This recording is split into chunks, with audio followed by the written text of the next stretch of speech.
Hola, ¿qué tal? Gracias por acompañarnos en otra emisión de su foro Contraportada a través de la señal de LTV, el canal de La Tribuna. Aquí en la capital estamos en el canal 15, en Tigo, Claro y en Cable Color. Está lloviendo a esta hora de la tarde-noche sobre la capital. Necesitábamos la lluvia tomando en cuenta en que hay una emergencia hídrica sobre el Distrito Central. Ya el agua se está racionando una vez por semana en las diferentes colonias y barrios de la capital. La situación es altamente crítica. Lamentablemente los capitalinos no tomamos en cuenta los llamados de parte de la alcaldía de la capital en que nosotros también nos racionemos este vital líquido en el hogar. Hoy tengo dos excelentes invitados, el doctor Nelson Ávila y el diputado liberal Alberto Emilio Cruz. Pero antes de presentarlos, quiero presentarle a usted, prácticamente este es un servicio social. ¿Cómo amanecerán mañana los precios de los carburantes? Hay otra nueva rebaja en el precio de los combustibles. A continuación vamos a proyectar esta gráfica porque es importante que usted lo sepa. Es una rebaja muy mínima, a pesar de que desde hace más de una semana el precio del petróleo en el mercado internacional está muy por debajo de los $70. A partir de mañana, a las 6 de la mañana, el precio de la gasolina super bajará 91 centavos. La regular reporta una reducción de 60 centavos. Entre tanto, el querosén, 3 lempiras con 13 centavos. El diésel, 2 lempiras con 47 centavos. Y otro carburante que baja es el gas LPG vehicular, que rebaja 84 centavos. Esto lo hacemos como servicio social. Quisiéramos que el gobierno lo anunciara y explicara cómo realizan estos ajustes. Porque si usted se mete al internet, se va a dar cuenta que el precio de los carburantes, bueno, lo voy a hacer en este momento. Lo voy a hacer en este momento y le voy a preguntar a la IA cómo está el precio de los combustibles, el precio del petróleo. Precio del petróleo. Vamos a ver, para informarle a usted, amigo televidente. Bueno, el petróleo, el Brent, está a $72,12 el barril. Y el petróleo WTI está a 68,70. Dicen algunos, este no debería ser el precio a colocar en bomba, pero dicen, bueno, hay una referencia de cada 25 días. Bueno, es lo que pasa en Honduras. Nos acompaña el doctor Nelson Ávila, ex candidato presidencial del país. Un gusto tenerlo acá por primera vez. Esperamos que no sea la última, porque ya es la primera. Depende de usted. Su comentario sobre cómo el gobierno está trasladándole esta rebaja del precio del crudo en el mercado internacional al bolsillo de los hondureños. Un gusto. Le diré, hay políticas económicas mediante las cuales usted puede modificar el precio final interno. Usted no puede modificar los precios internacionales, pero por política monetaria usted puede modificar los precios internos. Pregunto, ¿cómo es que durante 30 y fracción de años hemos estado con una política de devaluación solamente para beneficiar a 15 empresas exportadoras? Con la devaluación, ¿qué es lo que usted hace? Aumenta el precio de todo lo importado. ¿Me explico? Combustibles, automóviles. Honduras no es una sociedad exportadora, Honduras es una sociedad importadora, especulativa, y en consecuencia, por política monetaria, yo puedo modificar por revaluación monetaria. Y si yo pienso en la nación, yo le disminuyo los precios internos. Pero para ello se requiere pensar en Honduras, pensar en la mayoría. Ahora, si usted piensa en aquellos que le han financiado sus campañas políticas o piensa que son parte de sus socios de sus propias empresas, usted continúa manteniendo engañado al pueblo hondureño. Dos cuestiones. Uno, o ignorancia económica. O dos, coherencia de ellos con los grupos a los que ellos pertenecen pero incoherente con respecto a su función pública, porque se supone que deben pensar en función de la nación. Así que perfectamente pueden disminuirse los precios por esa vía, por un lado, y por el otro hay necesidad de revisar el modelo de asignación al mismo tiempo de esta fórmula en términos de los precios, porque está demasiado, yo diría, sesgada con respecto a los tiempos en los cuales se factura para los fines hondureños. Y yo sí creo que sí es importante que el proceso de transparencia sea conocido completamente. Si el método falla, pues hay que cambiar el método. El verdadero objetivo de un político es el bien común. Ojo, aclaro, de un político. No hablo de un mercenario de la política que está metido en los partidos políticos para hacer negocios o para hacerse multimillonario. ¿Cómo funciona lamentablemente el sistema político de Honduras, en donde imponen presidencias, imponen diputaciones e imponen alcaldías también para sus propios objetivos? Ok, le he hecho una consulta a la inteligencia artificial, cómo se traslada el precio del crudo al precio de bomba. Y me dice, en Honduras, déjenme la gráfica por favor, en Honduras el traslado del precio internacional del petróleo al consumidor final se realiza mediante una fórmula matemática oficial denominada Sistema de Precios de Paridad de Importación. Este detalle es importante que lo vaya apuntando el diputado Alberto Emilio Cruz, porque debería de llevarse a cabo una reforma en el Congreso Nacional, porque este mecanismo es administrado por la Comisión Administradora del Petróleo de la CAP, adscrita a la Secretaría de Energía. El precio se actualiza de forma obligatoria todos los lunes. Pero bien, el cálculo del promedio tiene un rezago de 22 días. Le doy la bienvenida al diputado del Partido Liberal por Comayagua, Alberto Emilio Cruz. Su valoración de entrada sobre cómo los hondureños están pagando este alto precio a los combustibles cuando desde hace más de una semana el precio en el mercado internacional anda en los $70 el barril del crudo. Buenas noches, Alberto. Buenas noches, Eric, y gracias por la invitación. También muy contento de estar con el doctor maestro Nelson Ávila, a quien admiramos mucho. Bueno, desde luego creo que coincido de que en este momento el modelo, el método, la fórmula que se ha utilizado para poder trasladar el precio de los combustibles ya de manera interna en el país, pues viene afectando a las familias hondureñas por décadas. Desde luego, aquí el gobierno tiene que decidir a quién le traslada ese costo, y parece que siempre se le traslada a la gente más pobre, a aquellas personas que tienen que ver día a día cómo salen adelante. Podríamos tener una fórmula diferente y de esta manera lograr que los bolsillos hondureños pudieran tener mayores ingresos. ¿A qué me refiero? Me refiero que cuando más barato es la energía, mejores condiciones de productividad tienen las empresas, tienen las familias, eso genera ingresos, genera consumo, el consumo incluso genera pago de impuestos y al final es un ciclo económico favorable para la economía, dicho en palabras sencillas. De manera que yo sigo creyendo, Eric y doctor Ávila, que no se justifica todavía que tengamos precios tan altos en el combustible, y al final eso se traslada a toda la vida productiva del hondureño, en su familia, en su trabajo. Si es emprendedor o es empresario, sus costos se van arriba, pierde competitividad, y al perder competitividad pues se va disminuyendo la calidad de vida de todos los hondureños. Muy bien, me dice aquí la IA que en Honduras no importa petróleo crudo, sino productos ya refinados como la gasolina, el diésel o el querosén. El precio en bomba no cambia inmediatamente cuando el barril sube o baja hoy en Wall Street. Pero mire qué interesante, cuando comenzó a subir, el siguiente fin de semana le estaban subiendo aquí en Honduras. Sí es. No esperaron los 22 días. No esperaron los 22 días. Hay un promedio móvil. La CAP calcula el costo basándose, déjeme todavía la tabla, la CAP calcula el costo basándose en un promedio del precio internacional de los últimos 22 días. Qué enorme el rezago. Efecto retraso. Si el crudo cae drásticamente un martes, los hondureños verán reflejada esa rebaja aproximadamente 3 semanas después. Mire qué interesante. Bueno, por cada galón de gasolina súper... Perdón, esa es una forma de subsidio del pueblo al gobierno. ¿Me explico? Es una estafa, de adelanto.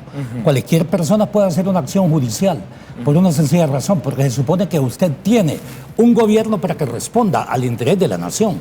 Pero cuando responda a los intereses del financiamiento mismo del presupuesto, que si bien es cierto, en teoría el presupuesto es distribuido en toda la comunidad, en la práctica todos sabemos que no. Sabemos que hay un enorme porcentaje de corrupción, de violación al mismo tiempo la ley de contratación del Estado, de concesiones, de acuerdos y de convenios, y en consecuencia con eso se traslada más bien riqueza a un sector que tiene poder y se afecta a la mayoría de la población. Muy bien, ya para finalizar, se cobra un impuesto de comercialización aproximado de 12%. Sí. Por cada galón de gasolina súper estamos pagando 24 lempiras con 56 centavos. Ahí vamos. Y por cada galón de gasolina súper estamos pagando 20 lempiras con 43 centavos. Venimos acá. Aquí está el diputado Alberto Emilio Cruz.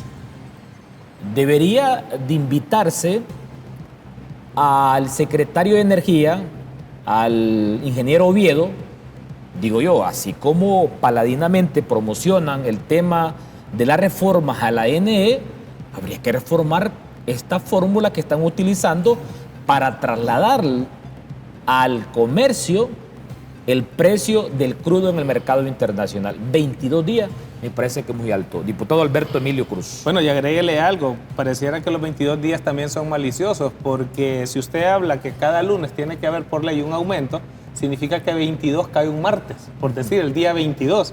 Significa que cuando tiene que haber rebaja, no existe. Son 28 días al final donde se ve reflejado, porque no cae el lunes, toca martes, y el martes tendría que esperar hasta el siguiente lunes. Bueno, pareciera que todo fuera coordinado, y no digo de este gobierno, esa es una fórmula que ha subsistido, lamentable, y donde los gobiernos han utilizado de esta forma subsidiarse la ineficiencia que tienen en la captación de impuestos o en crear condiciones de desarrollo social y económico en el país, que al final eso es lo que se refleja, y creo que es de una manera que se estafa a los hondureños semana tras semana. Desde luego, desde el Congreso Nacional se podría hacer revisiones en todo lo que es la política energética del país. En este momento pues estamos viviendo un tema antipopular, como es el caso de la reforma energética relacionada al subsector eléctrico del ENE, de lo cual también podemos hablar. Muy bien, sí. Y me van a decir que esos 22 días será porque es lo que tarda el barco en la importación del crudo. O sea, ya del diésel y de la gasolina. Sí, hay argumentos de esa naturaleza. Ok, pero usted como político, como economista, como candidato presidencial que nos imaginamos podrá ser en el 2029, ¿qué propuesta habría que hacer? Sobre este tema específicamente. Sí, sobre el tema de los carburantes. De los carburantes. Primer punto. Es importante aclararle al pueblo hondureño si somos o no detentores de fuentes de petróleo, sobre todo a lo largo del paralelo 15. Usted sabe que hay información de esta naturaleza, en la cual inclusive yo entiendo desde hace infinidad de años hay concesiones a empresas inglesas. Así es, inglesas, estadounidenses, francesas, ahí está Total, está la Shell, está Exxon, etcétera, etcétera. El pueblo hondureño desconoce exactamente sus recursos y es un derecho de ser informado. Ese es el primer punto. Desde este momento, ¿qué es lo que se ha negociado? Ninguno de los gobiernos lo ha dicho al pueblo hondureño. En el inmediato plazo, yo aplico políticas macroeconómicas y utilizo también, estamos en plena inteligencia artificial, ¿no es cierto? Estamos hablando de tiempo real. ¿Cómo es que yo no tengo una fórmula automática mediante la cual, precisamente, si hay un cambio en el mercado, eso usted hace los ajustes correspondientes matemáticamente, inmediatamente? No necesita ni la actualización de la fórmula. Automáticamente el sistema se lo haría. El tercer elemento, como le dije, modificaría la política monetaria en Honduras. Pensando en el bien común, yo le diré, la política de devaluación es un impuesto permanente que tiene el pueblo hondureño. Es un impuesto permanente. Si yo fuese gringo, o fuese francés, o alemán, o chino, yo estaría de acuerdo con la devaluación. ¿Sabe por qué? ¿Sabe por qué? porque todo lo que yo produzco me lo van a comprar a nivel internacional. Todas las tecnologías. Pero pregunta, ¿y usted cree que vendiendo nosotros bananos, café, productos del mar, cree usted que si usted modifica el tipo de cambio, se modificará el consumo en la misma proporción? Eso es completamente falso. Una persona que está acostumbrada a comerse un banano al día, aunque usted se lo dé a la mitad, no se va a comer 2 bananos, por decirle algo, en tanto que la tecnología, vehículos, computadoras, productos farmacéuticos, etcétera, etcétera, tiene que comprarse. Entonces yo lo que haría sería, por política monetaria, reduciría el precio final. Y ese precio final, al reducirlo, me genera un impacto multiplicador precisamente sobre el resto de categorías. O sea, reitero, toda política de devaluación, o sea, aumento de precio de todo lo importado, le aumenta la pobreza. En otras palabras, las políticas de devaluación han aumentado la pobreza en nuestra nación. Entonces, ¿qué es lo que yo pretendería? Pretendería hacer una sociedad con mayor capacidad adquisitiva, clase media y sectores pobres. Lo haría a través de política monetaria. Podría continuar. Pero eso sería hablando. ya como al mediano plazo. No, es inmediato. Le voy a decir algo. Las políticas macroeconómicas son de decisión. Espero que lo esté escuchando nadie. No son palabras que van a salir de mi boca. Sí. Pero yo me traslado a un televidente que está atrás de la cámara y que piensa de manera conservadora. Y dirá, es algo populista el doctor Nelson Ávila. No. Querer lograr algo tan utópico. No. Es que no es utópico. Es utópico, es científico. La economía es una ciencia. Ahora, que la gente lo ignore y que por eso diga o de otras categorías es su problema. Pero le voy a decir, o sea, la administración de las políticas macroeconómicas es decisión del Ejecutivo, no tiene por qué ir al Legislativo. Entonces, así como se devaluó, se puede revaluar la moneda, ¿me explico? Así como usted al mismo tiempo ha disminuido la capacidad de producción en Honduras a través del aumento de las tasas de interés, usted puede disminuir las tasas de interés. ¿Cómo? Yo he escuchado aquí también algunos del Banco Central, como si que el Banco Central fuese una unidad intocable, fuera de la nación, etcétera, etcétera. Yo, por políticas del Banco Central, sé que aumentando la liquidez bancaria, discúlpeme, yo disminuyo la tasa de interés. Y al disminuir la tasa de interés, aumenta la inversión. Al aumentar la inversión, aumenta la producción, aumenta la generación de empleo y reduce la pobreza. Ok. Este tema del precio de los carburantes tiene un impacto en el tema de la energía. Miren qué dato tan interesante. La factura petrolera anual de Honduras cerró en el 2025 en $2.380.2 millones. Según el informe oficial del Banco Central de Honduras, este monto representó una disminución del 7.4% en comparación con el año 2024. Lo que equivale a un ahorro para la economía del país de unos $190.2 millones. ¿Por qué? Bueno, el costo promedio internacional por barril importado bajó, aliviando la presión de divisas en las reservas internacionales del país. También por un segundo elemento, la matriz energética limpia.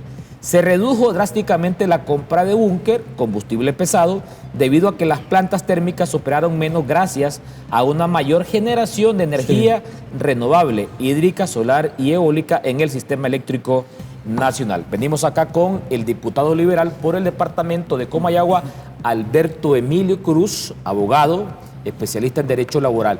¿Cómo cerró el Congreso Nacional esta semana con el tema de la reforma al sector energético del país? Alberto. Mira, con mucho gusto, pero sí quiero agregar algo de lo que decía el doctor Nelson. Sí, adelante. Y es totalmente cierto lo que él dice. Mire, la Constitución de la República ya le da las facultades al Banco Central de Honduras para dirigir la política crediticia, monetaria, cambiaria y financiera. Así es. Es decir, es el Ejecutivo el que tiene el control de todos los indicadores macroeconómicos del país y puede jugar con ellos. Y es muy cierto también, Honduras tiene una matriz importadora. Desde luego, yo escuchaba la vez pasada analistas decir, es que China devalúa la moneda, sí, pero China es la fábrica del mundo. necesita centros logísticos fuera de su país porque lo que hace es trasladar mercancías. Y bueno, ahora estamos invadidos, de hecho, de mercancías chinas en este país y en el resto del mundo, porque no solo estamos hablando de Honduras. Eso lo que nos está diciendo es que si nosotros mantenemos una moneda altamente devaluada, los precios de producción son elevados, eso disminuye la competitividad de las empresas, disminuye el empleo y sobre todo, pues al final hay menos consumo, hay menos plata. Y hay más pobreza. Y hay más pobreza, pero eso se traslada en condiciones mínimas para los hondureños para vivir. Entonces es un punto que muchas veces es de voluntad política, Eric. Y los distintos gobiernos pues han visto la piñata en la generación de energía o la piñata en la compra de los carburantes. De hecho, hay países que tienen modelos donde lo que define no son 22 días, sino la fecha de la transacción. Así es, porque no necesariamente en tiempo real. Así es decir, la transacción consumada, Eric, no es que tiene que venir 22 días, pueda que esté a punto de llegar a Puerto Cortés y no necesariamente el petróleo está vendido, es la fecha de la transacción. Desde luego, pues tenemos muchas oportunidades de mejora que hay que analizarlas y obviamente con el asesoramiento adecuado nosotros podemos trasladarlo al Congreso Nacional. Tú me decías respecto a cómo cerramos esta semana. Sí, pues, con el tema de la reforma al sector eléctrico del país. Bueno, imposible entrar al tercer debate porque no se cuenta con los votos del Partido Liberal. Creo que diferentes compañeros, hombres y mujeres diputados liberales, pues se han pronunciado de manera pública. Yo particularmente también hice mi pronunciamiento. Yo creo de que Honduras merece una reforma energética, pero no cualquier reforma, tiene que ser una reforma justa, una reforma transparente y sobre todo una reforma que se traduzca en mejorarle la calidad de vida a los hondureños. Porque si estamos hablando de una reforma que va a impactar la familia, va a impactar el empleo, va a impactar la inversión y va a impactar la calidad de vida de los hondureños, entonces no puede ser cualquier reforma. Yo también en mi pronunciamiento, Eric, y usted me dijo que había visto el video, yo dije, tampoco las cosas pueden seguir como están, porque el modelo actual que utiliza el ENE es injusto, altamente ineficiente, es caro, protege a los morosos y no persigue a los que hurtan energía. Y mira, hay un dato más. Me decía un señor de una comunidad rural de Comayagua, me decía, pero es que no todos hurtamos de energía. Yo tengo 7 años desde que hicimos nosotros comunitariamente el proyecto y no me han venido a poner un contador. La falta de regularización también de parte de la Empresa Nacional de Energía Eléctrica tiene a miles de hondureños consumiendo energía sin un contador, es decir, parte de las deficiencias de la prestación del servicio energético. Así que hay grandes oportunidades de mejora. Pero las mayores pérdidas se dan a aquellos que tienen contador, empresas en determinados sectores.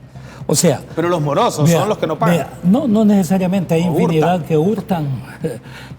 Perdón, yo espero que el Partido Liberal analice muy bien estas circunstancias. Y yo sí siempre estoy a favor de las reformas, pero no a favor de contrarreformas. ¿Me explico? Hay algunas que son contrarreformas, que es darle al sector que generó el problema todas las condiciones. ¿Me explico? El problema no es la separación entre la generación, transmisión y distribución. El problema es que históricamente se planificó la destrucción de la ENE, como se planificó la destrucción de Hondutel, de la Empresa Nacional Portuaria, del SANAA, etcétera, etcétera. Yo les sugeriría a todos los diputados que en consecuencia, si van a apoyar algo, que sea bajo una condición, la investigación absoluta, forense, de cuáles fueron las causas que conllevaron a esa descapitalización de todas las empresas del sector público. ¿Me explico? Incluyendo la ENE. Se van a dar cuenta que el pueblo hondureño ha pagado casi 5 veces más el precio de la energía que el que debió haber pagado en determinado momento. Me explico. Mientras el precio de mercado era, por ejemplo, de 5 centavos de dólar el kilovatio hora, investiguen y verán que se suscribieron contratos a 34 centavos de dólar el kilovatio hora, o sea, 700%. ¿Quiénes fueron los que se beneficiaron? No, y totalmente de acuerdo. ¿Quiénes fueron los que...? ¿Por qué el pueblo hondureño no sabe quiénes son verdaderamente estas personas que llevaron a este tipo de hechos? Y al mismo tiempo, en otras palabras, voy a hablar claro, el pueblo hondureño se ha pagado 7 veces más de su energía. Es que es justo que continúen considerando que solamente el pueblo hondureño es el que tiene que pagar por ello, porque no se hace la investigación correspondiente de quiénes fueron y los excluyan en su capacidad de generación, porque ahí es donde está, hablemos claro, el centro de ganancias. El centro de ganancias de energía eléctrica está en la generación y quieren trasladarle los costos a la sociedad a través del cual el centro de transmisión. ¿Por qué? Porque se sabe muy bien que desde hace muchísimos años no hay reposición de infraestructura que conlleva también a la pérdida de energía por transmisión. ¿Me explico? Pero al mismo tiempo el otro centro de negocios y de ganancias se encuentra también en la facturación o en la distribución. Entonces dejémonos de cosas. Entonces cuando algunos dicen no se va a privatizar, les digo, óigame, pero si es que la ENE ya hace muchísimos años que privatizaron las ganancias. Las ganancias, eso es lo que buscan, ¿no es cierto? Se socializaron las pérdidas. Claro, y se socializaron las pérdidas. Sí. Entonces hay un discurso ahí falso, yo le diría de manipulación de ciertos sectores, y parece que les incomoda que se diga la verdad, y por eso tratan de... Yo pero le agradezco, amigo Eric, y en este programa habernos invitado, porque yo sé que cuando uno dice este tipo de cuestiones incomoda a determinados intereses. Por eso es que aquí, hablemos claro, imponen presidentes. Nadie está seguro, él y todo su grupo, que él no ganó las elecciones. ¿Me explico? Y esta nación está dada precisamente por esas medias verdades que son mentiras, ¿no es cierto? Entonces, si queremos transformar el espectro eléctrico y el Partido Liberal quiere apoyar eso, hágalo con mucho cuidado, con conocimiento, pero establezca una condición. Si ustedes piensan en el interés de la nación, digan que se haga una auditoría forense de las causas que llevaron a la descapitalización de la ENE. Primer punto. Segundo punto, estamos en pleno siglo XXI. ¿Cómo es que la ENE hay infinidad de operaciones que no están digitalizadas? ¿Cómo es que en plena inteligencia artificial no es posible? Y esto es lo que ocurre, mire, todos sabemos que hay 2 departamentos en donde hay la mayoría de las pérdidas no técnicas. ¿Qué significa pérdidas no técnicas? Hurto de energía. O falta de regularización. No. Pero hurto es la mayor cantidad. La mayor, porque, vea, si es natural la pérdida técnica, y en todo el mundo hay pérdidas técnicas, por la transmisión, por infinidad de circunstancias.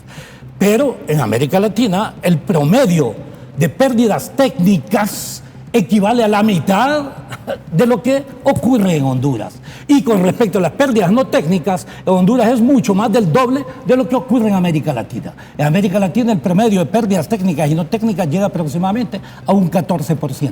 En Honduras estamos un 38%. ¿Por qué?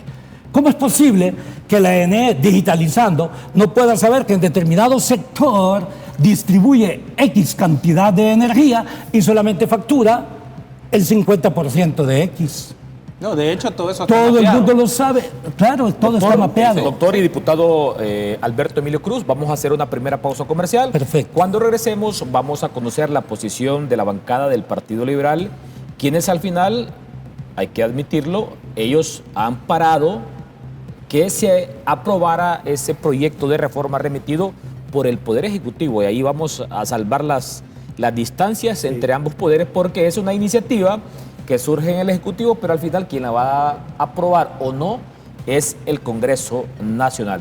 Hacemos una pausa comercial, ya volvemos. Esta noche nos acompaña el doctor Nelson Ávila, ex candidato presidencial liberal. Su especialidad es la economía, pero también hay una combinación entre economía y política. Nos acompaña también el joven diputado experto en Derecho Laboral, Alberto Emilio Cruz, del departamento de Comayagua. Nos ha parecido muy interesante su posición respecto a este proyecto de reforma al subsector energético del país, tomando en cuenta que es una iniciativa que surgió en el seno del Poder Ejecutivo, pero al final su aprobación o no depende de la suma de votos en el Congreso Nacional. Bueno, solo se necesitan 65 y el Partido Nacional tiene 49, más uno que es independiente, ahora Godofredo Fajardo, suman 50, y los 2 del Pino suman 52, solamente ocuparían 13. Pero aquí nos acompaña el joven diputado Alberto Emilio Cruz. El Partido Liberal, su jefe de bancada, Jorge Calix, dijo, bueno, esta es la posición del Partido Liberal, mientras no se tome en la totalidad de puntos de vista de la bancada del Partido Liberal, no hay votos. Pero también hay que admitirlo, históricamente la bancada del Partido Liberal siempre ha sido fragmentada, porque es un partido que su pensamiento es muy horizontal. Alberto Emilio Cruz, quiero conocer puntualmente sus observaciones a este proyecto de reforma al subsector energético del país. Solamente un comentario. El día viernes estaba cumpliendo años el gerente de la ANE. Lo felicitaron en la página de Facebook y las reacciones fueron muy adversas. Porque evidentemente este proyecto a estas alturas es muy impopular. Incluso creo yo que él no es el mejor portavoz a estas alturas del partido para seguir promoviendo este proyecto. Incluso he escuchado de parte del abogado Jorge Calix que ellos esperan de que Casa de Gobierno implemente una estrategia positiva de comunicaciones porque hasta el momento no ha sido positivo. Alberto Emilio Cruz, diputado del Partido Liberal, su posición particular y lo que se dice en la bancada del Partido Liberal de Honduras. Bueno, mi posición particular le puedo decir que nace de históricamente cuáles son los problemas de la Empresa Nacional de Energía Eléctrica, una empresa que sufre la falta de toma de decisiones durante las últimas 3 décadas, una empresa de que se les olvidó a los políticos que había que invertir en un tema de seguridad nacional, de modernizar la empresa y no estar esperando modernizarla en el 2026. Era algo que se tenía que hacer, pero bueno, desde luego fue víctima de aquella doctrina norteamericana del consenso de Washington, algo que no superó la empresa de telecomunicaciones hondureña. Se abre un mercado y se deja a la empresa de telecomunicaciones Hondutel atada a la burocracia, compitiendo contra monstruos en el sistema de telecomunicaciones. Entonces la ENE sobrevivió a esos procesos, pero fue dejada de la mano, se tomaron decisiones políticas, no técnicas, se incrementó personal supernumerario y llegamos a un momento en que todos esos factores suman más de 122 mil millones de lempiras en deuda y un agujero fiscal anual de casi 15 mil millones, ¿verdad?, de lempiras. Eso es un grave daño que tiene la empresa y bajo ese contexto aparece una reforma. Recordemos que esta reforma también estuvo en el 2013, se abre el mercado. Sin embargo, esas contrataciones, aquella famosa hemorragia legislativa, provocó que estafaran al Estado en casi 50 contratos que fueron totalmente leoninos. Yo creo que si hubiese habido buenas intenciones en aquel momento, que tenían los 65 votos, porque era una aplanadora el Partido Nacional. ¿En qué año fue eso? En 2013. 2013. Con la ley de la industria, así se llama, del sector de la industria de la energía eléctrica. Pero creo que al final terminó siendo contratos leoninos que vinieron a afectar al pueblo hondureño. Bueno, bajo ese contexto vino el gobierno anterior y revocó prácticamente y le dio nuevamente el monopolio de la compra de la energía a la Empresa Nacional de Energía Eléctrica como una de las causas para poderla recuperar y creó un programa nacional de reducción de pérdidas que entiendo que de 34 puntos bajaron a 33 puntos en el tema de las pérdidas no técnicas. Bueno, bajo ese contexto aparece una reforma, Eric, que yo puedo decir, el sistema actual es un desastre, también hay que hacer algo. Y bajo ese contexto aparece algo donde nos dicen ahora, hay que aperturar el mercado. Yo particularmente creo, en Costa Rica hay una empresa estatal de energía eléctrica muy fuerte. ICE, el ¿sí? Instituto y Costarricense tiene de Electricidad. abierto su mercado energético. En El Salvador pasa exactamente lo mismo. De hecho, es una reforma de los 90. En Guatemala pasa lo mismo. Yo hace poquito estuve en Colombia y pasa exactamente lo mismo. Pero no solo es aperturar el mercado, es si voy a aperturar el mercado, ¿en qué condiciones voy a colocar al ENE dentro de ese mercado? Porque el mercado es un tanque de tiburones. Entonces, si yo voy a dejar, yo no estoy en contra, le diré personalmente, no es una posición de la bancada, en que puede haber una separación de operaciones dentro del ENE para poder medir eficiencia. Yo no tengo ningún problema de que exista, ya sea empresa mercantil o no, si es propiedad del Estado, no hay problema en la decisión. Si tenemos generación, transmisión y distribución. En lo que sí puedo estar en contra de esta reforma es que dentro de ese articulado, la generación del ENE, es decir, más de 650 megas, tienen que vendérsele obligatoriamente, o sea, ENE Generación debe venderle sus 650 megas a ENE Distribución. Pero ¿cuál es el problema de ENE Distribución? Cuando usted abre una empresa, la abre con dos lógicas. La primera, tiene que ser rentable. Y ENE Distribución no va a ser rentable. Va a adquirir las pérdidas que ya existen en el mercado energético. Porque el centro de ganancias está en la generación. Así es. Y ahí es donde están los grupos de interés que han sido los corresponsables de haber destruido la ENE. ¿No? Tengo que decirlo. Y súmele algo más. Aparte de que tiene que asumir eso, en lugar de iniciar con capital, ¿cómo cree usted una empresa? Con capital, esta va a empezar con deudas. Va en contra de toda la lógica, incluso mercantil.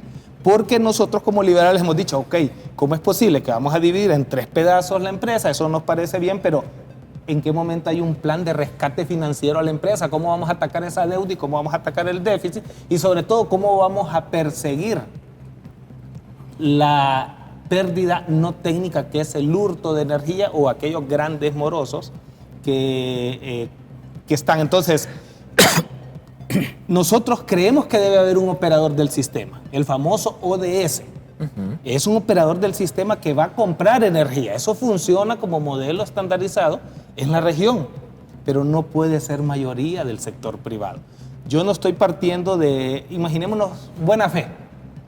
Y todos los empresarios que en este momento puedan estar dentro de ese proceso son de buena fe. Pero ¿qué nos dice a nosotros el futuro, las nuevas generaciones empresariales? Cuando haya un conflicto entre tomar una decisión de seguridad nacional con una de seguridad del sector energético privado, ¿dónde va a agarrar el conejo? Nosotros estamos poniendo el conejo a cuidar las zanahorias en caso de que la mayoría quede en manos del sector privado. No estamos en contra de que participen, deben de participar, pero la mayoría tiene que ser estatal. Okay. Aquí solo para terminar, sí. ¿Qué pasaría si se toma malas decisiones? Un político en 4 años lo saca. El pueblo puede castigar, pero si el sector es privado y tiene el control de la energía, que es un tema de seguridad nacional, ¿en qué 4 años lo puede sacar usted? En ningún momento, simplemente se monopoliza el subsector de energía eléctrica y al final el pueblo hondureño es el que va a pagar. Y solo quiero finalizar con esto.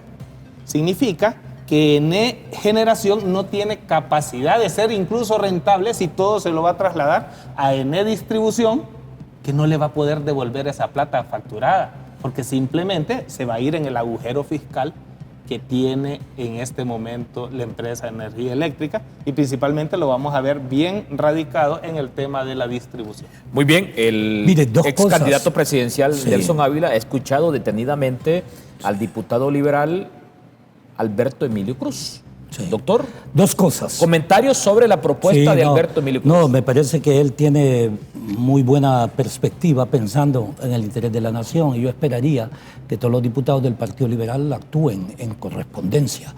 Vea, hay formas de solución a la crisis planificada. Crisis planificada en el seno de la ENE para distribuírsela. ¿Me explico? La solución son 5 elementos. El más importante es la solución ética en la ENE. Si queremos resolver el problema de la ENE, tenemos que pasar por el tema de la solución ética.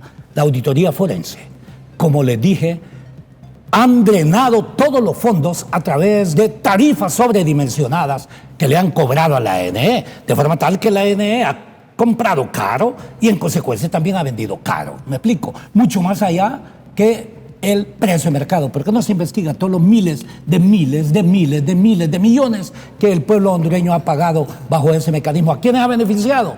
A ciertos generadores, hablemoslo claro, ciertos expresidentes de la República, ciertos expresidentes de la ENE, ciertos exgerentes de la ENE, etcétera, etcétera. Eso lo ha beneficiado. Entonces, la primera solución, ética. La segunda es solución técnica.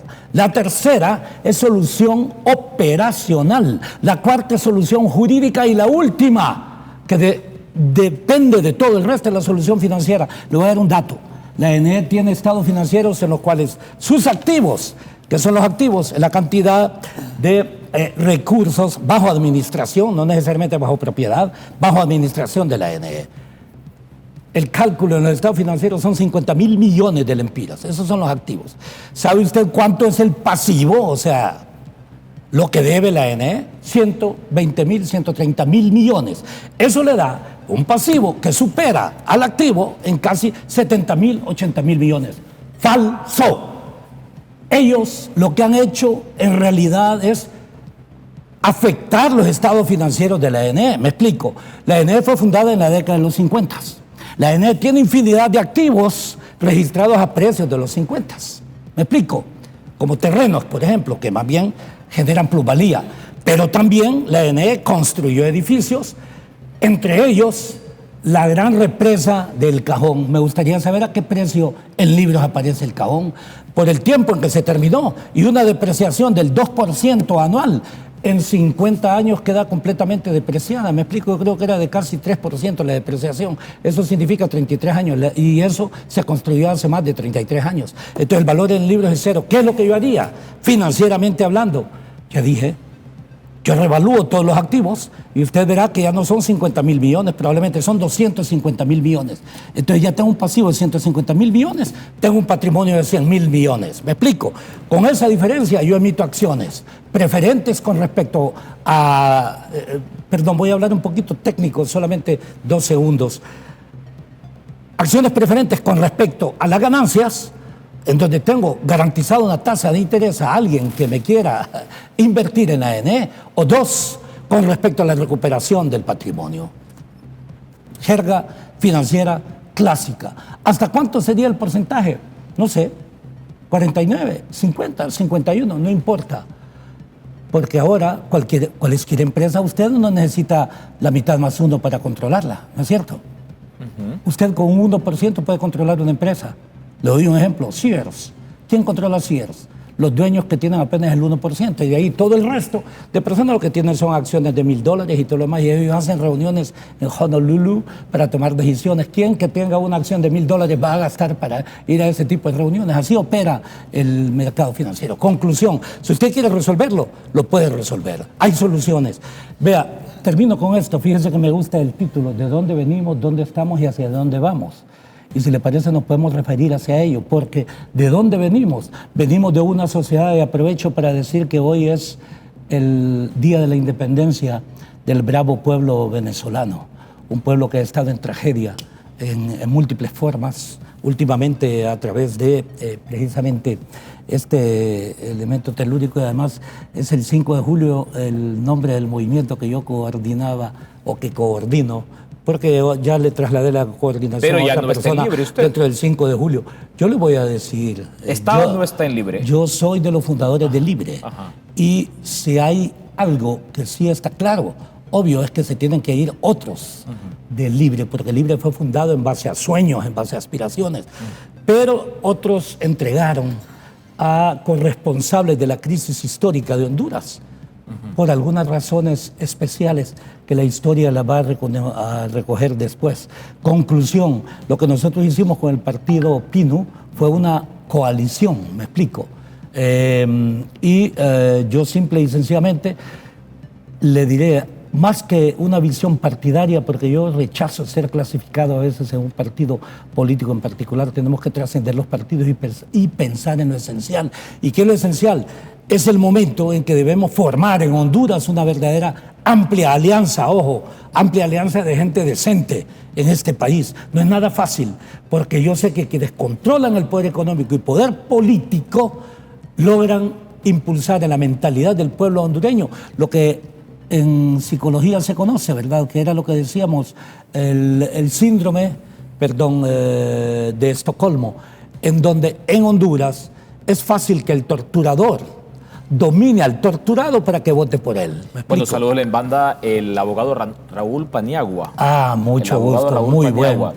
A propósito del dato que nos daba el doctor Nelson Ávila, la ANE se fundó el 20 de febrero de 1957. Así es, sí. Y fue creada por la Junta Militar de Gobierno, O sea, valga el juego de palabras, Visionarios, la Junta fíjense. Militar que gobernaba el país en ese momento mediante el decreto ley número 48 para encargarse de 4 temas importantes: la producción, la transmisión, la distribución y la comercialización.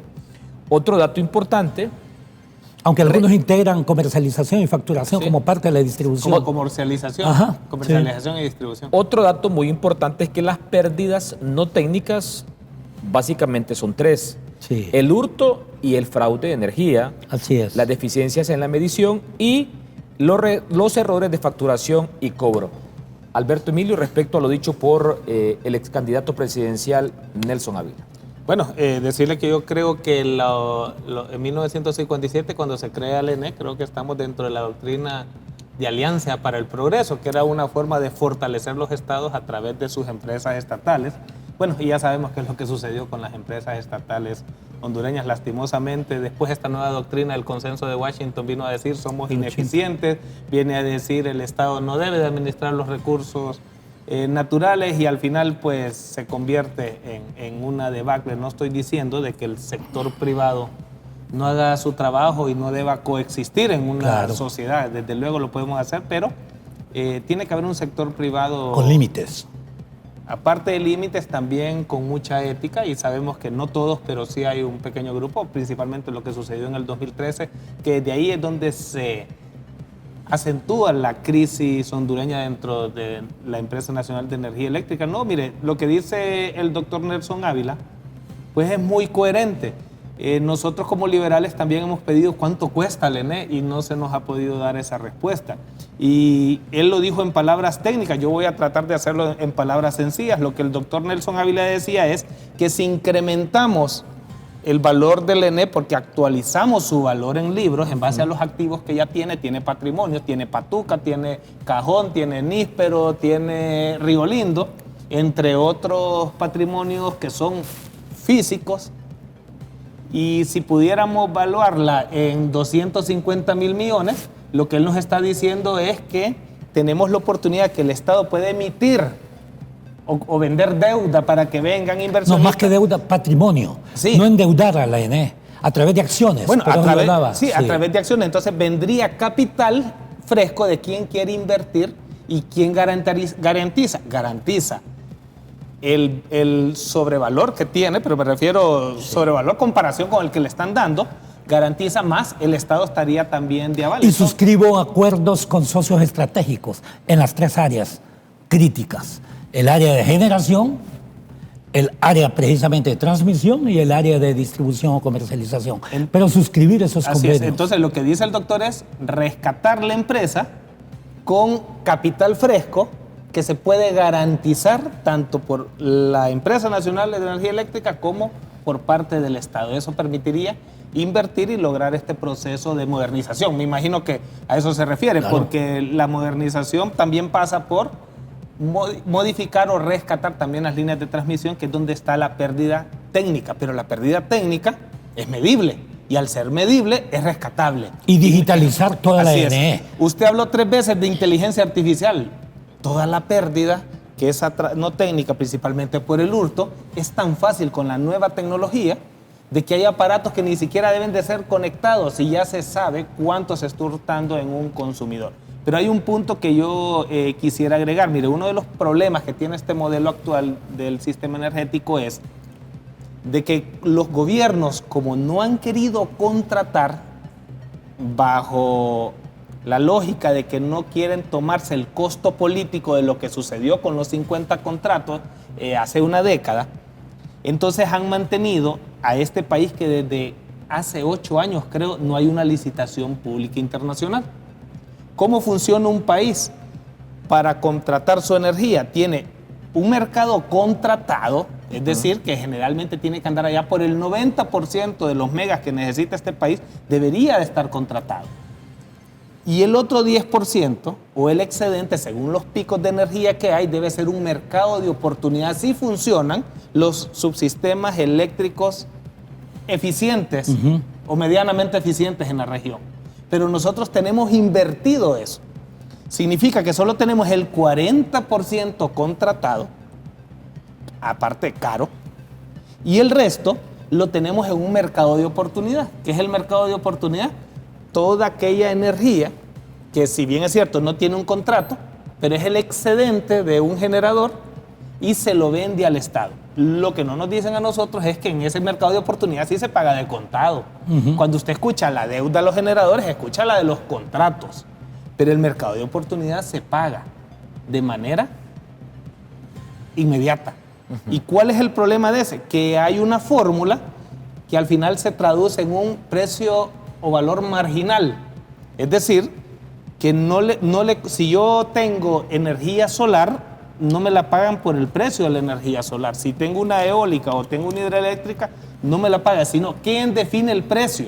Lo define el último que contratan porque es necesario para cumplir la demanda de energía. Y si esa empresa es Brazabola, que por poner un ejemplo, que es a base de diésel, y el mega es más caro, a todas las demás del mercado de oportunidad les compra al mismo precio. Significa que la energía se compra aún más cara en el mercado de oportunidad que dentro de las mismas contratas que tiene el Estado ya en ese 40%.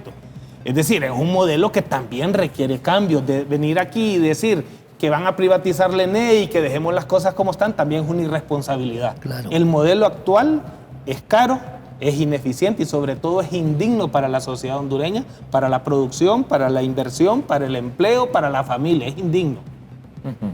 Pero algo que quiero también mencionar sobre lo que decía el doctor Ávila, el tema de la ética. Aquí el hurto de energía es en todas las clases sociales, desde las zonas marginales hasta los altos consumidores. Y ese es un tema de cultura de hurto. Y es algo que los hondureños también tenemos que decir.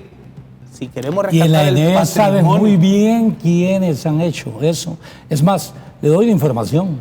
También saben que infinidad de energía generada por la ENE, ojo, por las represas de la ENE, es facturada como si fuera generada por algunos sectores privados. Eso es un crimen, es un delito. Bueno, eso es un fraude. Y eso existe desde hace infinidad de años. ¿Cómo es que no lo saben?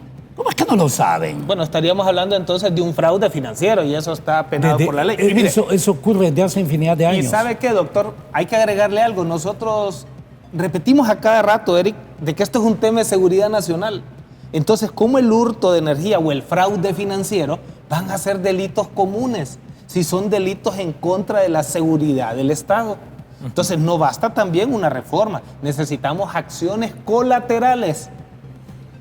Es decir, es un paquete de reformas o de políticas estatales para poder rescatar. Perdón, tengo que hacer una segunda pausa. Perdón, solamente hago una pregunta. ¿Usted pone a cuidar las zanahorias a los conejos? Tengo que hacer una pausa comercial, pero solo un dato. La central térmica Brazabola en Honduras pertenece en su totalidad a la Sociedad Mercantil Comercializadora de Electricidad Centroamericana de Honduras, SECHA. Y uno de sus fundadores es el político y empresario guatemalteco, exministro de Energía, Leonel López Rodas. Fue ministro de Energía en Guatemala. Es un dato que me lo da Internet. ¿Y las conexiones que tiene con Honduras? ¿Y quién aprobó ese contrato? Sí. ¿En qué congreso? ¿Para o qué dirección? Lamentablemente. Cuando vengamos de la pausa, porque ya se me va... Las grandes contradicciones. Ya se me va a descargar la computadora. Siempre nos referimos a las pérdidas técnicas y no técnicas. Pero hay factores institucionales y financieros que usted daba cuenta, y también el diputado Alberto Emilio Cruz, que son el crecimiento de la planilla, el desorden contable y, lógicamente, el alto costo de la energía comprada. Desorden bien organizado. Correcto. Y otro dato muy importante, diputado Alberto Emilio Cruz, que usted también lo daba, es que de toda la energía que la ENE genera y que compra, se pierde el 30%. 38%. 38%. Como se dice que en el gobierno anterior hubo una reducción de las pérdidas. No, pero... Solo 1% en la no técnica, de 34 a 33, 1%. 1%, muy bien. Pero se invirtieron, creo, 7,000 millones. Vamos a hacer una pausa comercial y aquí con el acompañamiento del doctor Nelson Ávila y del diputado Alberto Emilio Cruz, una propuesta. Porque dice el diputado Alberto Emilio Cruz, algo hay que hacer. Yo se las hice. Yo hice la propuesta, ya volvemos, le dije lo que haría. Ya volvemos. Seguimos conversando con el diputado del Partido Liberal por el departamento de Comayagua, Alberto Emilio Cruz, y con el doctor Nelson Ávila, ex candidato presidencial. A propósito de estos datos que también hay que presentárselos a la sociedad, porque no solamente se trata de pérdidas no técnicas y técnicas, sino también de factores desde el punto de vista de la institución y también factores financieros. Doctor Nelson Ávila, para enriquecer más el debate y para que la opinión pública diga, bueno, el doctor Nelson Ávila solo fue a criticar al programa, también hay que enriquecerlo con propuestas. ¿Qué tenemos que hacer? Diría usted, 1, 2, 3, 4, 5. Pero puntualicémoslas nuevamente después. Primer punto, dije, hay salidas para resolver el problema financiero de la NE. Y son 5 campos. 5, volvamos a la repetición. En su orden, sí. Campo ético. Aquí hay que hacer auditoría forense sobre quiénes fueron los que planificaron la descapitalización de la NE, que la hicieron llegar a los niveles de deuda y al mismo tiempo de ineficiencia hasta este momento. Hay corresponsables de esto. Reitero, la parte precisamente técnica, en el sentido de que, siendo más bien la ENE un monopsonio, porque es un solo comprador aquí en Honduras, qué curioso, un solo comprador que no tiene las posibilidades de negociar una verdadera tarifa para que beneficie a la nación. ¿Por qué? Porque la mayoría de las tarifas han estado sobredimensionadas, sujetas a este problema, precisamente falto de ética. El tema de los hurtos. Se sabe muy bien las empresas que se dedican a eso en determinados sectores. ¿Por qué no se digitaliza como debe ser la NE? Porque al digitalizar la NE se sabrá muy bien exactamente dónde son los focos, precisamente de hurto planificado, sistemático. Yo estoy de acuerdo, aquí hurtan también lamentablemente personas y familias, pero esa no es la mayoría del porcentaje de las pérdidas no técnicas. Esas son algunas empresas muy bien relacionadas precisamente con estructuras políticas y con estructuras económicas. Entonces, primero es ético. El segundo, como decíamos, es de naturaleza técnica. Sin duda, para que resolvamos el problema técnico de deseconomía de escala, sobre todo en el sistema de distribución, pero también en el sistema de transmisión, hay necesidad de generar inversiones. En eso estamos claros. Pero ¿cómo lo vamos a generar? Bajo un arreglo del escaparate financiero, que era lo que yo decía. O sea, en una forma, yo diría, poco patriota, se presenta a la NE como si no tuviese verdaderamente un valor de activos muy superior al que tienen registrados. Eso lo hacen para crear todas las condiciones para justificar, y yo estoy de acuerdo, hay necesidad de reformas, pero no de contrarreformas. Por eso lo he dicho claramente. Ya dije cómo captaríamos, cómo haríamos para reevaluar todos los activos de la NE, modificar el escaparate financiero correspondiente para que, en vez de ser un patrimonio negativo como el que tiene, puede tener un patrimonio positivo, emito acciones por su diferencia y al mismo tiempo celebro contratos de generación de energía con sectores estratégicos, pero al mismo tiempo de transmisión y de distribución y facturación. ¿Me explico? También está el tema operacional. La NE es una empresa operacionalmente deficiente.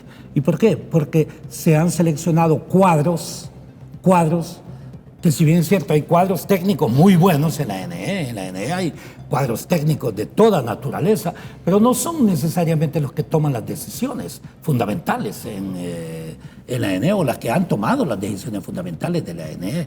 Entonces, desde esta perspectiva, la ineficiencia operacional usted tiene que modificarla también a través de poner en la conducción de la NE a personas que realmente conozcan, aunque sea sobre generación o sobre transmisión o sobre distribución. Y aquí ponen de presidentes y gerentes de la NE a personas que no tienen ni la más mínima formación en ninguno de esos campos, más bien porque responde a los intereses del dueño del partido en cualquier momento.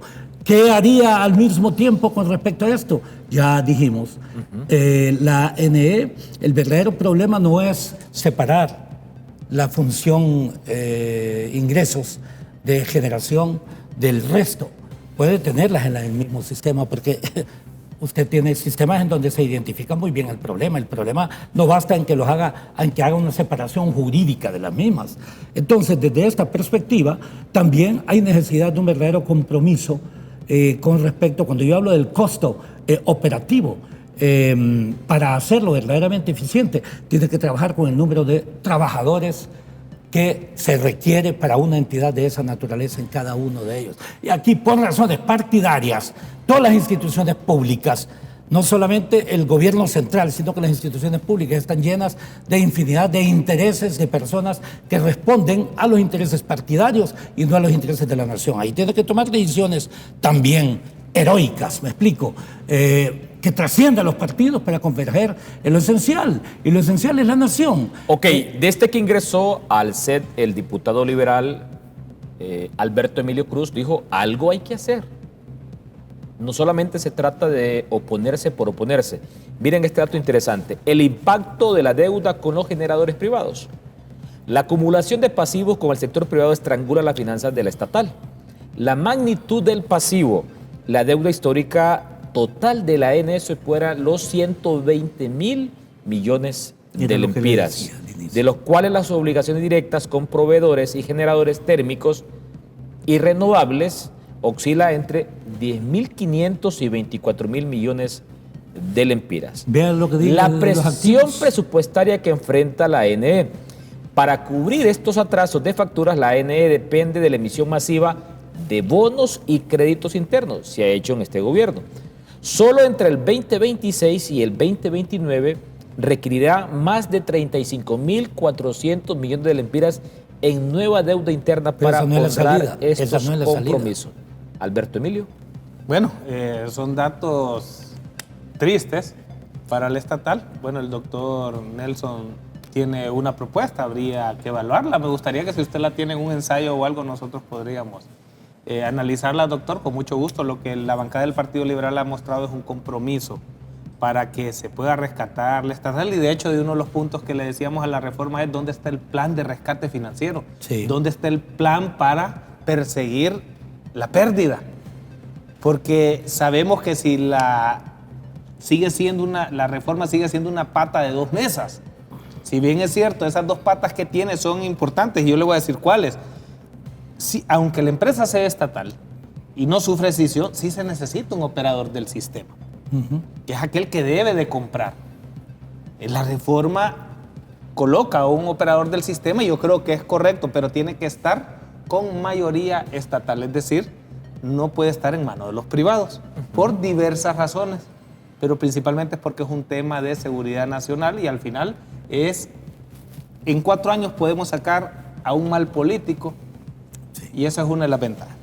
La otra tiene que seguir subsistiendo la Comisión Reguladora de Energía Eléctrica, pero también la mayoría tiene que ser estatal porque es la que despacha energía. Actualmente en el proyecto de reforma prácticamente la representación del Estado como tal se ve altamente disminuida. No, sin mayoría. Sin mayoría. Entonces sin mayoría es figura decorativa.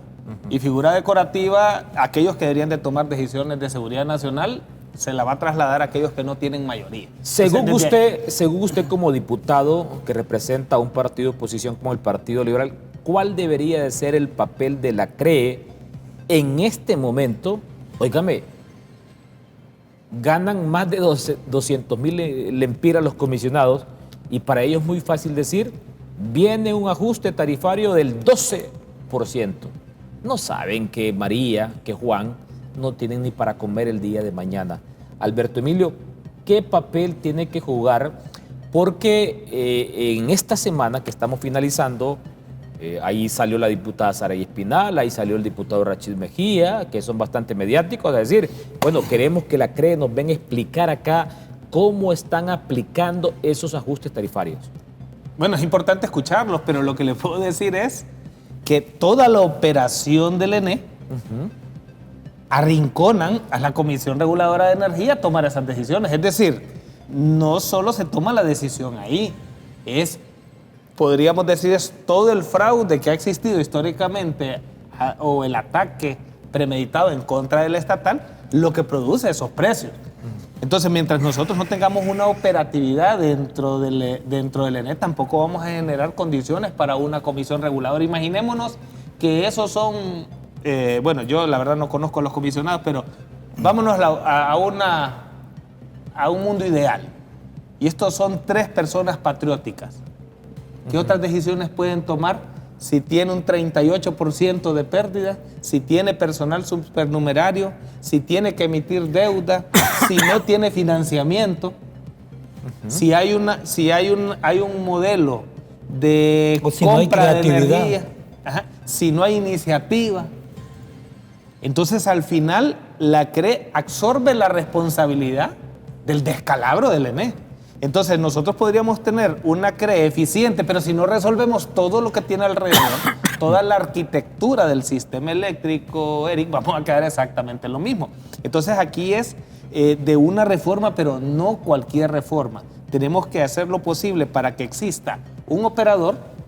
Yo no le tengo miedo a que se abra un mercado, pero el mercado solo se puede abrir si hay condiciones justas y equitativas y sobre todo con capacidad de financiamiento para las empresas subsidiarias del ENE, y al final se va a partir. Pero le puedo poner el caso de Costa Rica. En el caso de Costa Rica, la empresa sigue siendo estatal.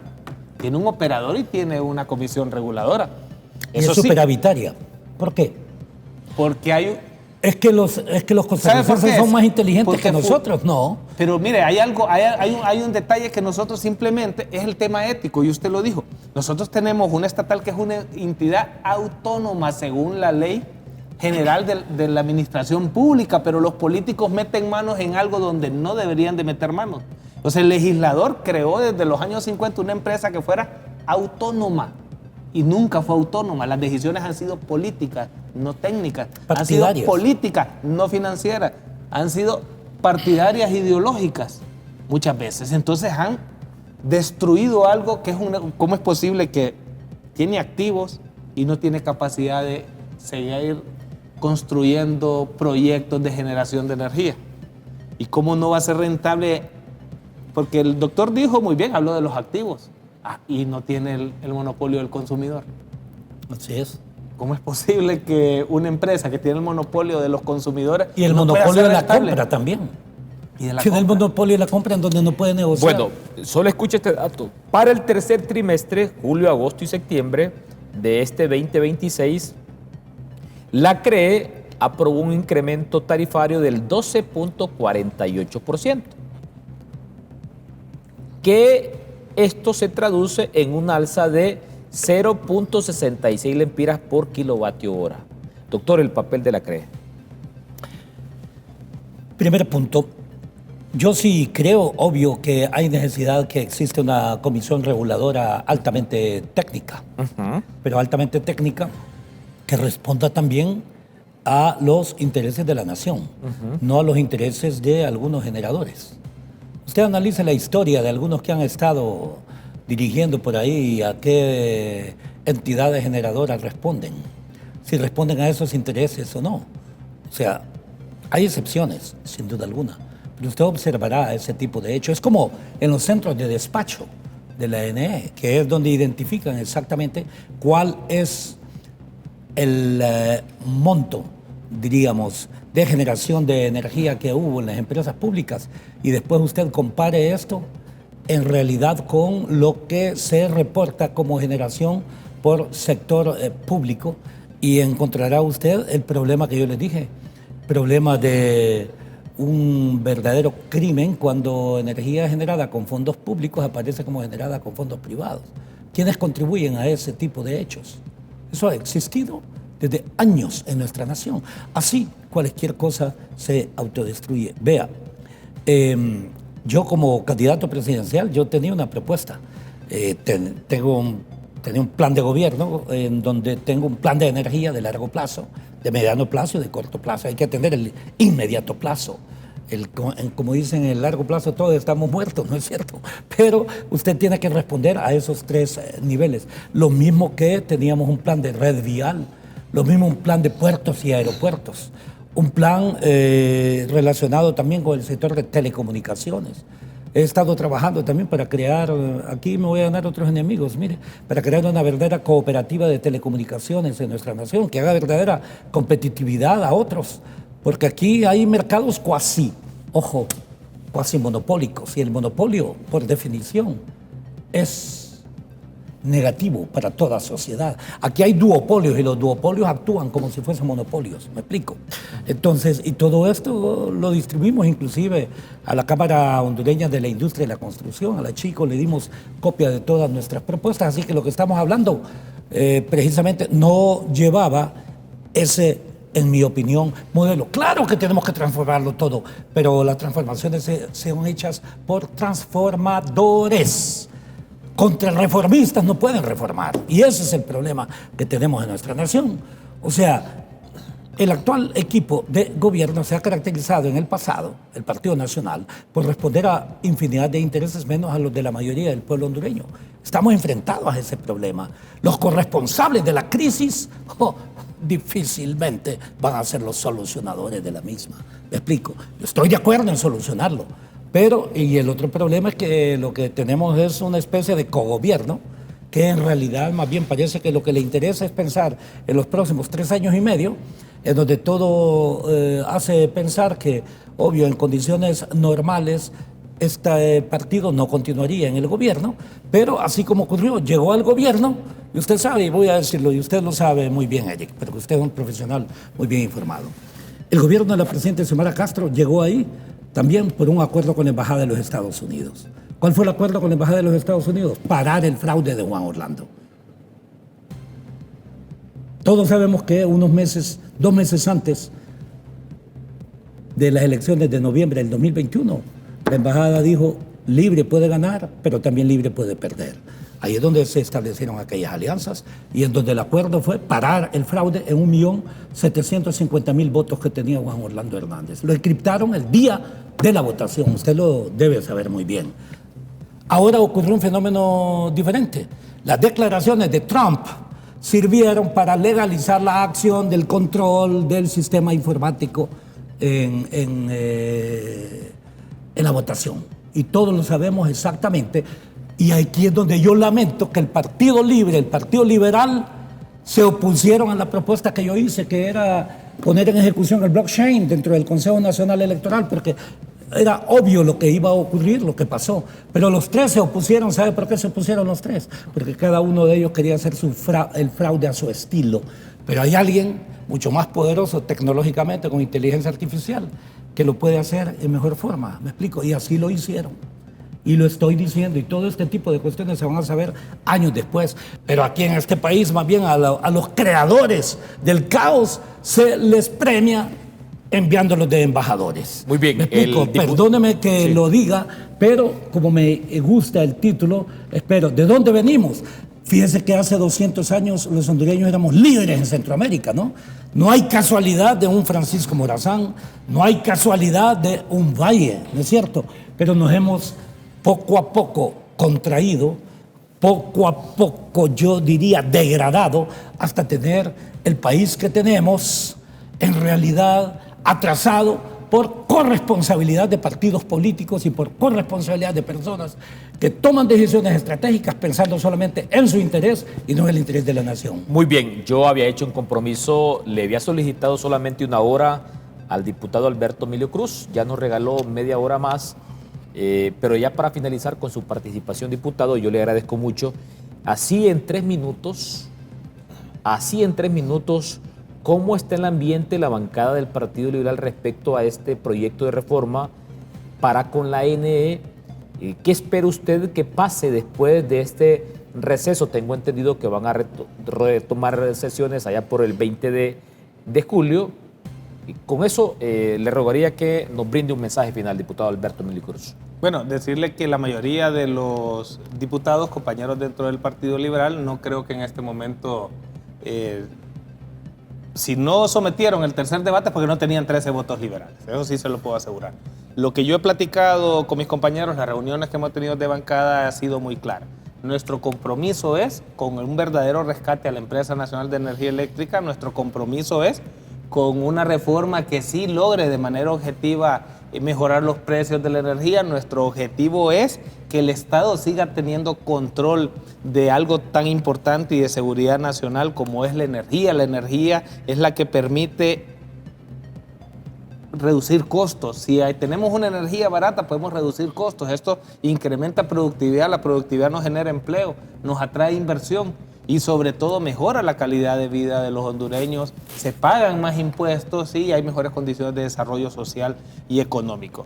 Le puedo decir, la bancada del Partido Liberal, de hecho, ha frenado porque no nos convence la reforma, tomando en cuenta que no hay plan de rescate financiero ni propuesta al respecto. Ni siquiera existía un plan para la reducción de pérdidas. No hemos tenido ni siquiera un pronunciamiento de la Comisión para la Defensa y Promoción de la Competencia. ¿Hasta qué punto esta reforma realmente en un mercado abierto va a permitir competitividad? El doctor habló de la Comisión Reguladora de Energía Eléctrica, es la que despacha. Antes de la contrarreforma que hizo Libertad y Refundación a la ley del sector eléctrico del 2013, ¿sabía usted que no despachaban el 100% de la capacidad que podía generar la ENE? Es decir, todavía la ENE tenía 650 megas y a veces solo despachaba 500. ¿Con qué objetivo? Irla lapidando, Así degradando. ha ocurrido históricamente en Entonces, este país. si nosotros no tenemos un plan financiero y un plan también de competitividad para la empresa de energía eléctrica dentro de esta reforma, y todavía usted no lo dice de manera que se obliga a la ENE Generación trasladar toda su producción a ENE Distribución, pero dice podrá durante los 10 años. Entonces, aunque no lo diga el texto, sabemos que el mercado energético va a obligar a la ENE, porque es la energía más barata, no se debe ni siquiera en libros, y eso es la única forma de que sobreviva ENE Distribución, es con esos 600 megas. Pero ¿qué es lo que le va a suceder al ENE? Yo sé que me estoy pasando más de 3 minutos. Que al ser ineficiente y tener precios más caros, va a empezar a perder la clientela de aquellos clientes calificados. Porque usted puede ser de muy Libertad y Refundación, pero si a su casa no le llega la energía con calidad o le llega muy caro, usted se va a pasar a otro comercializador. Y ese cliente de calidad, porque es el que paga, se va a empezar a migrar de ENE Distribución a cualquier otro distribuidor o comercializador privado. Es decir, es la crónica de una muerte anunciada, no solo para ENE Distribución, sino para ENE Generación, porque usted lo está obligando a venderle a alguien que no le va a poder pagar. Esa no es una reforma sana, ni transparente, ni justa para los hondureños. Y sí creo en una reforma, pero en una que realmente represente rescate, represente rebaja de precios y represente el control de la seguridad nacional energética para el país. Muy bien, gracias Alberto Emilio Cruz, diputado del Partido Liberal por Comayagua, con su posición como diputado en el Congreso Nacional respecto a la reforma de la ENE. ¿Algún comentario para el diputado, doctor? No, solamente que lo felicito porque creo que está informado de varios de los detalles y esperaría que sea escuchado en el seno de su bancada y que puedan pensar en función del interés de la nación. Reitero, hay que reformar, pero lo que debe reformarse, por un lado, para evitar que sea una contrarreforma. La reforma tiene que estar fundada en un objetivo fundamental, el beneficio a la nación, el bien común y no necesariamente el bien de los mismos que siempre han creado el caos para vivir dentro del caos. Muy bien, vamos a hacer una pausa comercial. Se queda con nosotros unos 20 minutos más el ex candidato presidencial Nelson Ávila. ¿De dónde venimos, dónde estamos y hacia dónde vamos? Ya volvemos. Muy bien, hoy el expresidente Juan Orlando Hernández anunció que ya no es el 31 de julio, fecha que estaba previsto su retorno, sino el domingo 26. El domingo 26, el expresidente Juan Orlando Hernández retorna al país. El día domingo 26. Vamos a escuchar brevemente lo que ha dicho el expresidente Juan Orlando Hernández desde los Estados Unidos, poniéndose en contacto con sus seguidores a través de las redes sociales. Domingo 26 de julio. Ese día, primero Dios, volveré a mi tierra. Y no puedo negarles la profunda emoción, la alegría que siento en mi corazón porque volveré a casa. Se acerca ese momento tan esperado por nosotros. El momento de estrechar y abrazar de nuevo a mi familia, a mi madre, a mi esposa Ana, a mis hijos, a mis nietas, a mis hermanos, en fin, a toda la familia. Y por supuesto también a aquellos amigos que durante todo este proceso tan difícil y doloroso han estado ahí siempre, firmes, apoyándonos con sus oraciones y sus buenos deseos. Gracias. No fue fácil, el proceso ha sido sumamente duro y lo que experimenté en prisión no se lo deseo a nadie. Pero mi gran lección, siempre lo diré, es que Dios nunca nos deja solos. En medio de lo más difícil, de la prueba más dura, Él siempre está ahí. Por eso les digo hoy, la vida viene con dificultades siempre, unos problemas más grandes que otros, pero lo importante es cómo enfrentamos los problemas. Para mí debe ser con determinación, con disciplina y con fe. Así se sale adelante. Yo estoy contando los días para que llegue el 26 a las 9 de la mañana. Ahí estaré en mi tierra, en el nombre de Dios nuestro Señor. Que Dios me los bendiga y nos veremos pronto. Domingo. Doctor Nelson Ávila, el impacto político que tendrá el retorno del expresidente Juan Orlando Hernández ya en Honduras. Sí, el impacto político es inmediato y yo creo que es significativo, sobre todo en el seno de su partido, en donde él aparecería en consecuencia como la persona que movería, como dicen los hilos, dentro de su partido nacional, y todos aquellos que ya se habían perfilado como precandidatos van a tener que pasar por la venia. Para mí, esta circunstancia es parte de las tragedias en los países nuestros. Me recuerda, ¿se acuerda usted cuando a Rafael Leonardo Callejas le regalaron como naipes todas sus cartas de libertad? Bueno, yo le digo al actual fiscal, al menos yo deposité 6 acciones contra Juan Orlando Hernández. Primero, violación de la Constitución de la República al haberse reelecto. Y yo lamento que aquí hay también alguien que es presidente de uno de los partidos y dice que reúne todas las condiciones él nuevamente para reelegirse como presidente. Esas declaraciones son completamente inconstitucionales y la Constitución es clara. Quien promueva, ojo, ese tipo de hechos es considerado como apátrida. Hablemoslo claro. ¿A quién se refiere? Me refiero al actual presidente del Partido Liberal, ha dado declaraciones en ese sentido, lo cual yo lo lamento. A Roberto Contreras. Sí, claro, yo lo lamento y ustedes están bien informados al respecto. Segundo punto, interpuso un recurso de inconstitucionalidad y el delito de traición a la patria de Juan Orlando Hernández ante la Fiscalía hace que, cuando él estaba de presidente inconstitucional, precisamente por el tema de las zonas especiales de desarrollo.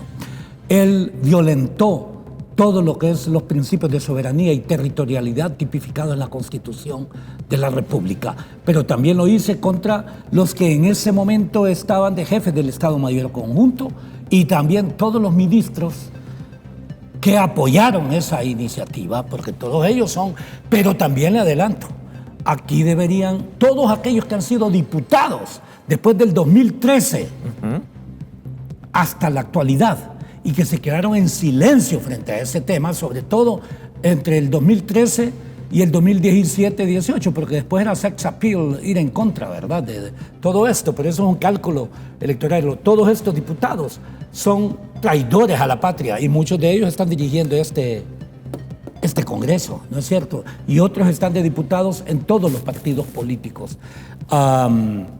Yo sí creo que en realidad la llegada de Juan Orlando, en donde hay una manipulación de Dios por el hombre, ¿no es cierto? Yo creo que en esto hay que ser completamente sinceros, no hay que mezclar, yo diría, atrocidades de toda naturaleza con designios, etcétera, etcétera, ¿verdad? Yo creo que esto es parte de las manipulaciones que se hacen en un pueblo que está simple y sencillamente sediento de justicia, pero que también parte sobre la base de que gran parte de su entorno es un entorno de falta de información. Yo sí creo, en realidad, que estamos frente a un escenario completamente inédito, ¿no es cierto? Jamás había ocurrido esto. Y viene como si, en realidad, no nos olvidemos que él recibió un perdón de Trump, ¿me explico? Eso no significó una declaración de que él era inocente.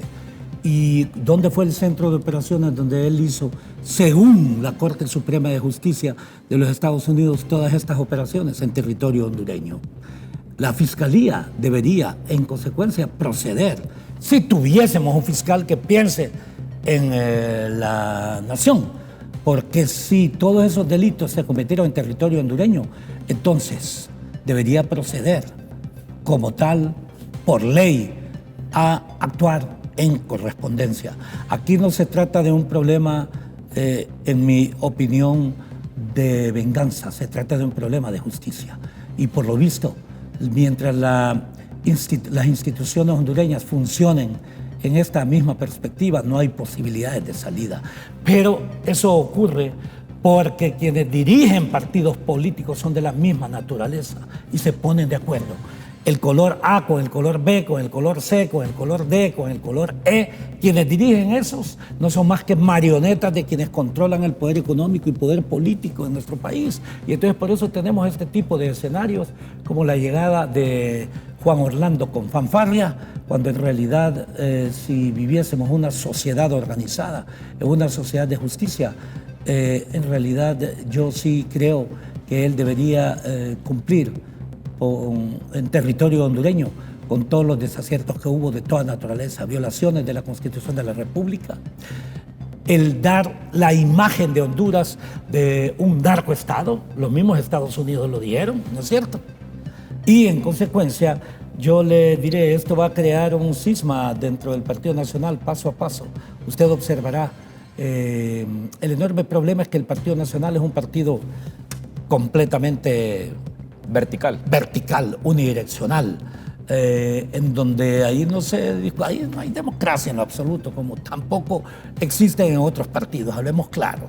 Tienen naturalezas muy parecidas en nuestra nación, pero yo lamento precisamente mensajes de esta naturaleza en donde, reitero, se mancilla, en mi opinión, la posición religiosa del pueblo hondureño para lograr fines partidarios o fines personales. Muy bien, ya en la recta final, doctor Nelson Ávila, sí, hágame una valoración de estos 5 meses de gobierno del presidente Nasri Alfura.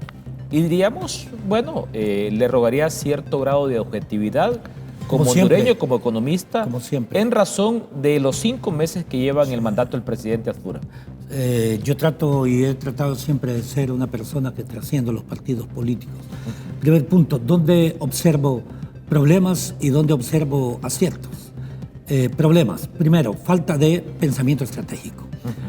Segundo, falta de un equipo realmente que contribuya a resolver los problemas fundamentales de la nación. Tercero, falta de comunicación efectiva ante la nación. Cuarto, falta de transparencia en múltiples procesos. Quinto, yo diría lamentables posiciones internacionales en donde meten a Honduras en 2 esquemas. En el primer esquema lo meten simple y sencillamente como una nación títere al servicio de algunos intereses geopolíticos. La visita que hizo a Ucrania, por ejemplo, o la visita que hizo a Israel en momentos bien difíciles, son elementos que hay que verlos, aclaro. Yo soy de aquellos que sí creo en el derecho de los pueblos, creo en el derecho del pueblo judío a su propio futuro, como creo en el derecho del pueblo palestino también en su futuro. ¿Me explico?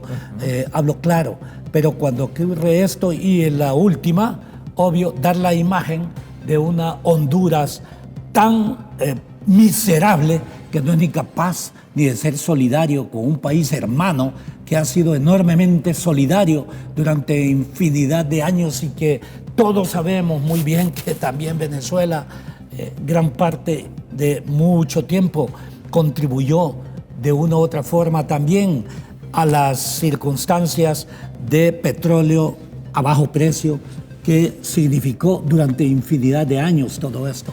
Todos estos elementos, a ello le agrego también la falta de resolución de problemas complejos, estratégicos y fundamentales como el tema de la salud y el tema de la educación. ¿Cómo es que un presidente se autoasigna a ser ministro de una cartera en la cual no tiene ni la más mínima experiencia, como el tema de la salud, que es el derecho humano fundamental de la nación? Todos sabemos por qué ha ocurrido esto y se va a saber todo dentro de unos cuantos meses, ¿no es cierto? ¿Cómo es que también, y esto es imputable a gobiernos del pasado, no fueron capaces de entrar a transformar lo que es esencial también, que es el sistema educativo? ¿Me explico? ¿En qué ha tenido los aciertos, si le parece? En mi opinión, el primer acierto que le puedo encontrar de una u otra forma es en el estilo de él de tratar un poco de no generar mucha enfrentamiento en la sociedad. La sociedad está completamente dividida y yo sí creo que una estrategia más bien de, si bien es cierto que no hay una estrategia de concertación, pero sí por lo menos de un mensaje de no violencia, es un elemento positivo, me parece. ¿Qué otro tipo de elemento positivo puedo encontrarle? Bueno, supuestamente estableció buenas relaciones con un gobierno en donde el 15% de la población hondureña vive en su propio territorio, que es en los Estados Unidos. ¿Me explico? Estableció ese tipo de relaciones, pero esas relaciones no se ven en el mundo real. Todos sabíamos que el TPS iba a continuar conforme lo habían decidido, por una decisión de política de Estado en los Estados Unidos, pero se engañó al pueblo hondureño sobre eso.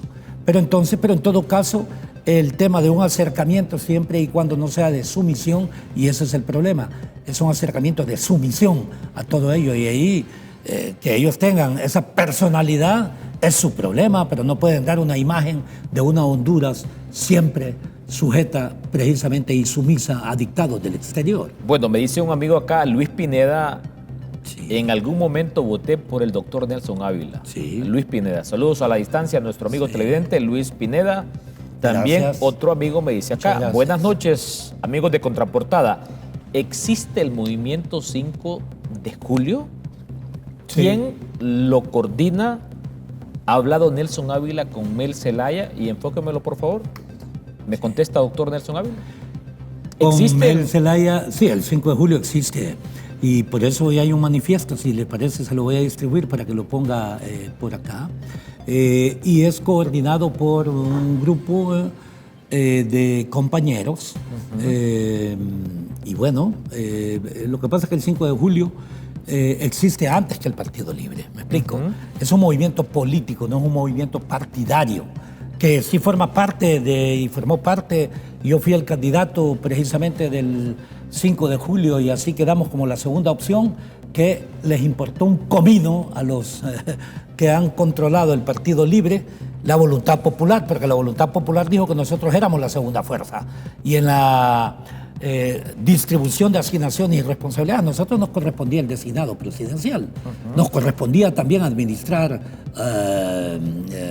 secretarías de Estado, banca de desarrollo o también embajadas y todo lo demás. De todo eso se excluyó. Se cometió el mismo error, exactamente, lo dijimos a 24 horas de este gobierno, en donde integró un equipo de secretarios de Estado completamente neófitos en la función pública. Y entonces el resultado era evidente. Y la otra parte de su pregunta, primero si ¿Ha conversado con el expresidente Zelaya? Con Mel, la última vez que conversamos fue, si no mal recuerdo, en enero del 2022. Sí, que correspondió exactamente el día en que Bolsonaro tomó por asalto la sede del Ejecutivo en Brasil. Es donde me fue a proponer ahí algo que rechacé, simple y sencillamente. ¿Qué le propuso? Ser embajador en un país. Y le dije, tú sabes que el problema no soy yo. El problema es que hay que transformar esta nación y para ello hay que respetar la voluntad popular. Y la voluntad popular en el seno del Partido Libre fue que nosotros éramos la segunda opción. Aquí no es una persona a la que da o tratar de manipular y controlar a una persona a través de dádivas de esta naturaleza. Esa no es mi naturaleza. Me explico, hay algunos que tal vez están acostumbrados a tratar de esa naturaleza porque esa es la naturaleza también de ellos.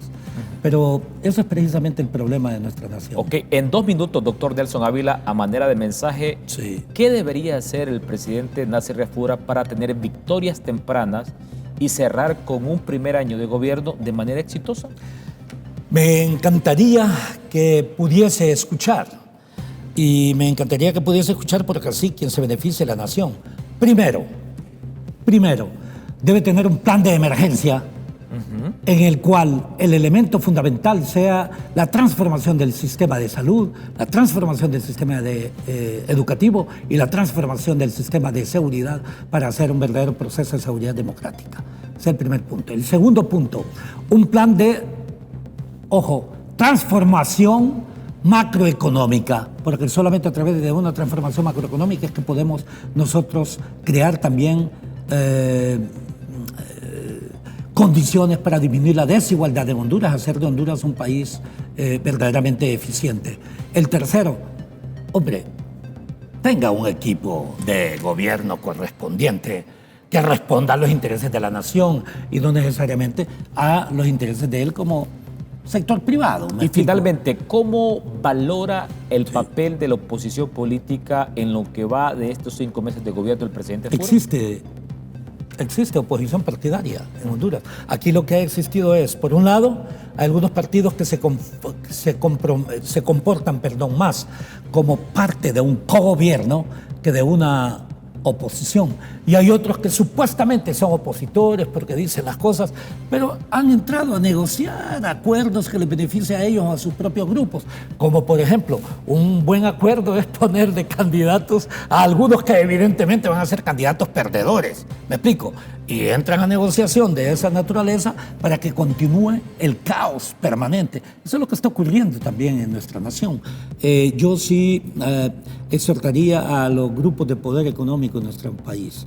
O sea, algunos de ellos son generadores de energía, otros están en el sector bancario, otros están en el sector de telecomunicaciones. Por favor, piensen un poco en la nación. Piensen un poco en la nación. Ustedes están acostumbrados a tener o a hacer de Honduras un pequeño mercado como este. Perfectamente podemos desarrollarlo con visiones diferentes, con liderazgos diferentes. Pero el enorme problema es que no hay amor a la nación.